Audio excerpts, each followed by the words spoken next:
Ci sono diverse novità per quanto riguarda il trasporto pubblico a Padova in provincia.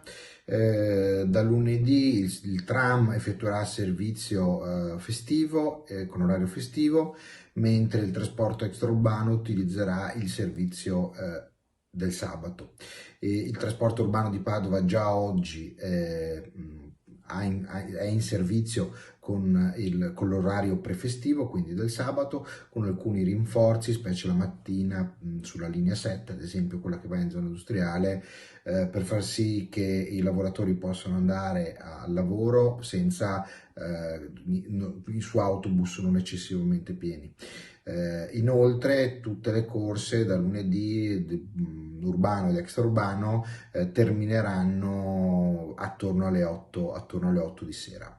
Sarà garantito il night bus fino a mezzanotte, un servizio ridotto che invitiamo a utilizzare semplicemente chi ha effettiva esigenza di muoversi, ad esempio persone che magari devono lavorare, magari in ospedale, quindi l'invito è veramente a usarlo solo se c'è necessità.